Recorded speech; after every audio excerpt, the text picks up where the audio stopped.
Nerdrotic.com. Feels like it was just yesterday. That's not exactly true. It does feel like it's been almost 3 years since the introduction of female Thor. And I know Taika Waititi doesn't like it when we say female Thor, but I'm guessing the fans didn't like it when he said he would ruin our mythos in a minute, baby. For the first time, female Thor. Female Thor. Female Thor. What are you, f***ing stupid?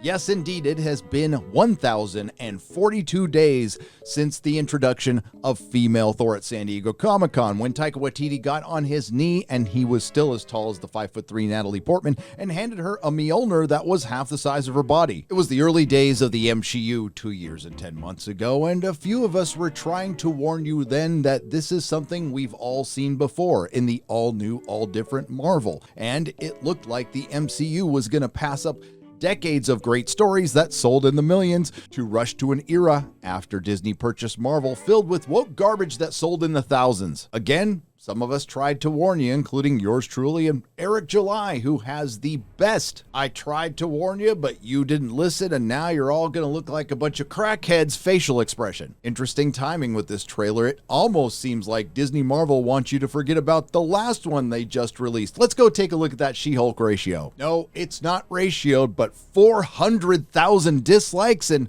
I'd like to remind everyone, and Disbrew pointed this out on Friday Night Tights last week, that the downvote extension is simply an algorithm. While it was close to being accurate on, say, my Lord of the Rings videos for some reason, with the Marvel videos, that's not really the case. You guys are seeing 289 dislikes, but I really got 701. Like I said, the timing is interesting. We have the Miss Marvel series just a couple of weeks away, and it's almost like they really want to bury it by releasing this trailer, getting some good buzz for Marvel, and releasing Kenobi a week ahead of Miss Marvel on D+. We also need to take into consideration that the streaming bubble, in turn, the Hollywood bubble, officially burst back on May 18th. So that can't be good news for a streaming service that still has yet to release She-Hulk, The House of Harkness, Echo, and Ironheart. It's too bad times change faster than, say, for example, a corrupt multi-billion-dollar corporation filled with woke pride. So let's take a look at Thor Bait and Switch. Kids, get your popcorn out. Let me tell you the story of the space Viking, Thor Odinson. He was no ordinary man. He was a god. Well, of course he's not an ordinary man. He's a god. And what do you mean he was a god? After saving planet Earth for the 500th time, Thor set off on a new journey. Yeah, to go find himself for the 500th time. Well, he got in shape. I want to jump in here and just remind everyone that I hated Fat Thor, and I really hate the blip. He went from dad bod to god bod.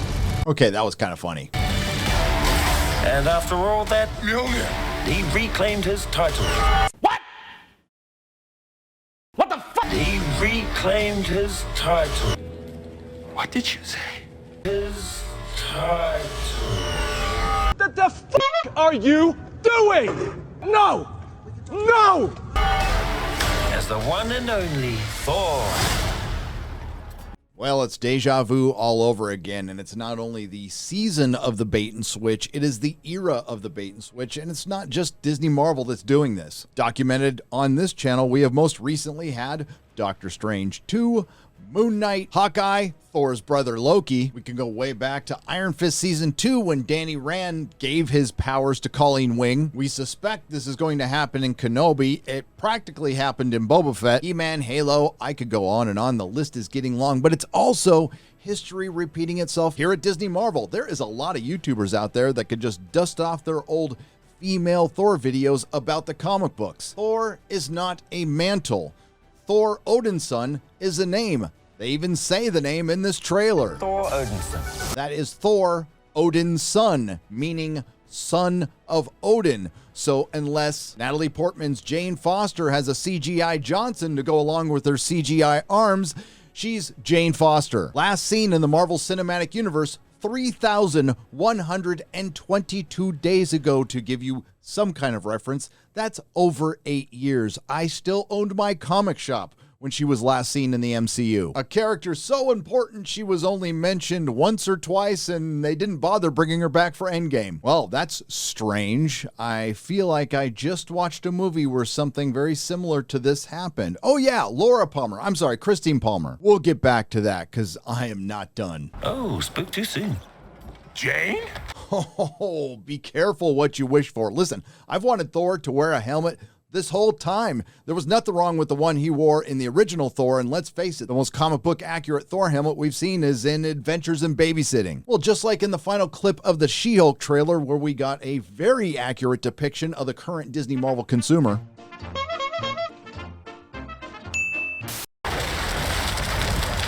That's a very accurate depiction of the current state of Disney Marvel.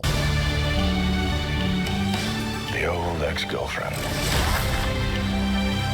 This brings us to the controversy. I guess we can call it Armgate. That's quite big. Impressive. Again, far be it from me to question a corporation like Disney, a company known for its integrity, its honesty, its consistency. The same company that allows Pablo Hidalgo and Pedro Pascal to vilify fans while firing Gina Carano for an Instagram post that she didn't write, but it didn't make it any less true, and a company that not only supports groomers, hires them. And yes, once again, the same company that tried to pass off the Taskmaster as a woman. Although I have to admit, I am not a biologist. So when I see what looks like a cancerous growth on the back of poor Natalie Portman's arm as Jane Foster, I question if those are her real arms. And apparently, again, this makes some people very upset. What's it been, like 3-4 years? 8 years, 7 months, and 6 days, give or take. Again, that's how long it's been since Jane Foster's been in the MCU, which is now the MCU. Another saying that upsets a lot of people. And that's what this whole trailer is, just cutting Thor down the size like we haven't done this already, like we didn't do this with Doctor Strange, and in isolation, maybe this could be an interesting story. Unfortunately, we've seen this story before and we know how it ends. Am I, sensing feelings? I don't know, are you capable of expressing any feelings? Oopsie, it looks like somebody forgot an effect shot here. Ooh. Well, you're right. I gotta ask why Disney Marvel hates women and why do they always depict them like they're working at the DMV? Sorry, I need to be specific. The California DMV. And this brings us to King Valkyrie, which I think is one of the best examples of the sexism of Disney Marvel. Somehow you're striking a blow at the patriarchy by denigrating the position of queen. I really miss the days when everyone on Hollywood was just coked out of their minds. Instead of sniffing their own farts as much as Joe Biden sniffs young women. Meanwhile, back to Tessa Thompson trying to emote. Right. The only ones who gods care about is themselves. Finally get a good look at Christian Bale's Gore the God Butcher. Oh, this is my vow. All gods will die. A character that, quite frankly, looked pretty badass in the comic books and doesn't look really that badass here. I've heard descriptions ranging from Voldemort to an NPC to Uncle Fester.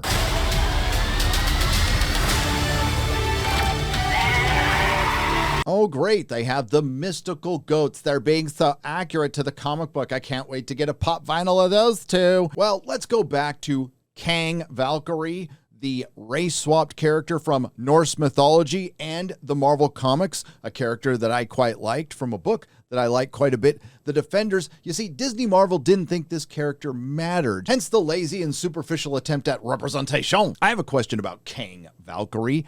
She hasn't even earned that title. She doesn't even deserve the title of queen. The last time I checked, we met her on Sakaar, working for the Grandmaster, enslaving people and leading them to their death. She hasn't atoned for this. She hasn't even shown she was sorry. Hell, it hasn't even been addressed. I just want to say that was very, very impressive what you did back there. Oh, Quarter Black Garrett? I like this one. That was awesome. Thank you.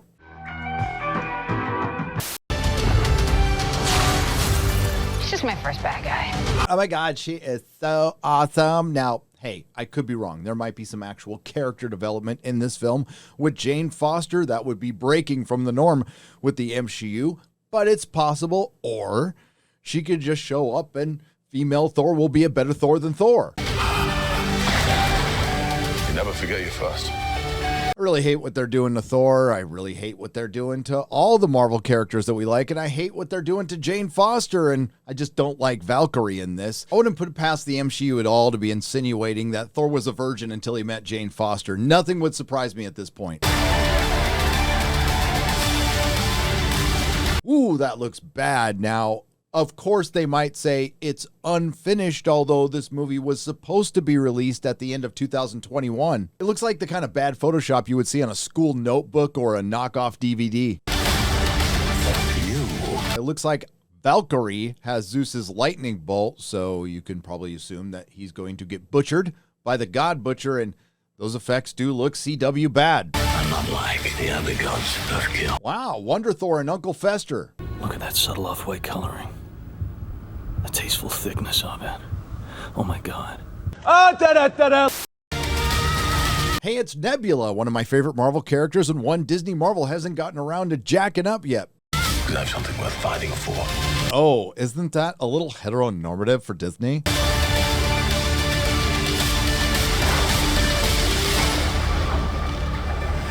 And of course, female Thor is the lead into the title card. See who you are and take off your disguise. I'm just talking to the comic book fans out there. Would you rather have goofy sitcom Disney Marvel Zeus or Snyder Cut Zeus who battles Darkseid? And flick. I want to talk about sexism in the MCU. Thor isn't here to be easy on the eyes for you. Flick too hard, damn it! I'm sure a few ladies are right now. Should we help him? And eventually. Great. There's so much paranoia in Hollywood thanks to the Me Too Time's Up movement that I bet a bunch of Disney execs jumped during the test screening when they heard a word that rhymed with drape.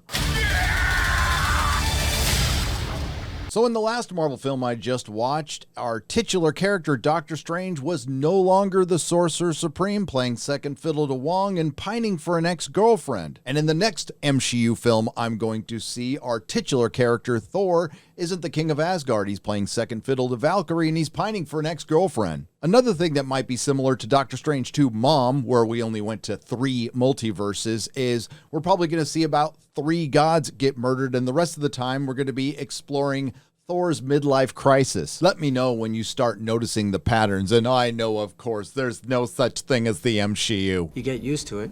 I don't even see the code. All I see is blonde, brunette, redhead. And I am fully aware of what a few blue check marks say about me on the internet.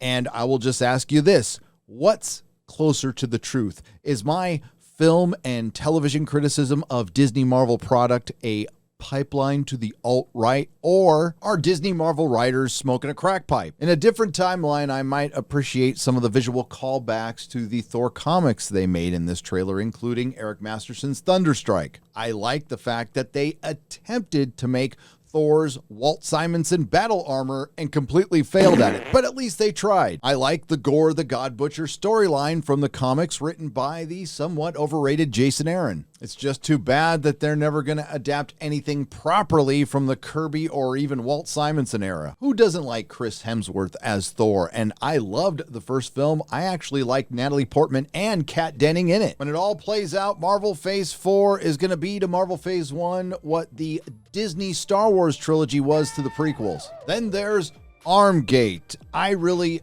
don't care. But the good news is, CGI or real, instead of Natalie Portman sewing the names of female directors who weren't getting hired in Hollywood or her own production company on a dress during the Oscars, she could just tattoo their names on her guns. If you like what you heard, please like, share, and subscribe. If you didn't like what you heard, I thank you for listening this long. I will see you in the next video. Nerdrotic.com.